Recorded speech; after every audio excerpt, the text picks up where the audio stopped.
அஸ்ஸலாமு அலைக்கும் வரஹ்மத்துல்லாஹி வபரகாத்து.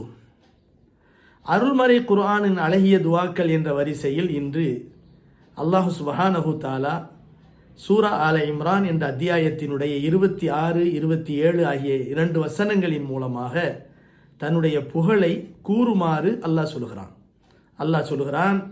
குல், நபியே கூறுவீராக, அல்லாஹும்ம மாலிக்கல் முல்க் துத்தில் முல்க மன் தஷா وتنزع الملك ممن تشاء وتعز من تشاء وتذل من تشاء بيدك الخير إنك على كل شيء قدير تولج الليل في النهار وتولج النهار في الليل وتخرج الحي من الميت وتخرج الميت من الحي وترزق من تشاء بغير حساب.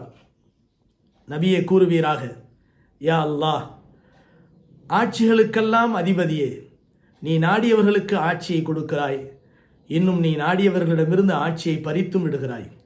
நாடியோரை கண்ணியப்படுத்துகிறாய், நீ நாடியோரை இழிவும் படுத்துகிறாய். நன்மைகள் யாவும் உன் கைவசத்தில் இருக்கின்றன. அனைத்து பொருட்களின் மீதும் அனைத்து காரியங்களின் மீதும் நீ ஆற்றல் மிகுந்தவனாக இருக்கிறாய். யா அல்லாஹ், நீதான் இரவை பகலில் புகுத்துகிறாய், நீதான் பகலை இரவிலும் புகுத்துகிறாய். உயிரற்ற பொருட்களிலிருந்து உயிருள்ளதை நீயே வெளியாக்குகிறாய், நீயே உயிருள்ளவற்றிலிருந்து உயிரற்றதையும் வெளியாக்குகிறாய். நீ நாடியோருக்கு கணக்கின்றி கொடுக்கிறாய் என்று அல்லாஹு தாலா இந்த புகழாரங்களை சொல்லி காட்டுகிறான்.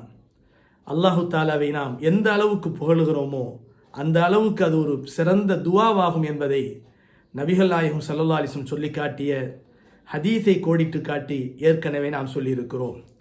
அந்த அடிப்படையில் இது ஒரு சிறந்த துவா என்பதை மனதில் கொள்ள வேண்டும். இந்த துவாவை அல்லாஹ்வினுடைய கண்ணியத்தையும் மகத்துவத்தையும் மனதிலே கொண்டு அனுதினமும் ஓதி வருவோமேயானால் நம் வாழ்க்கையில் கண்ணியமும் மதிப்பும் மரியாதையும் பெருகுவதோடு, கடனாளிகளாக நெருக்கடியில் உள்ளவர்களாக இருந்தால் அந்த கடனெல்லாம் நீங்கி அவர்கள் கூடிய சீக்கிரம் மிகவும் எந்தவிதமான கடினமும் இல்லாத வாழ்க்கை பெறுவார்கள் என்பதை நம்முடைய சில விளக்க உரையாளர்கள் நமக்கு சொல்லித் தருகிறார்கள். இந்த துவாவை அனுதினமும் ஓதுவோம், அல்லாஹுடைய அருளை பரிபூர்ணமாக பெறுவோம். அஸ்ஸலாமு அலைக்கும் வரஹ்மத்துல்லாஹி வபரகாத்து.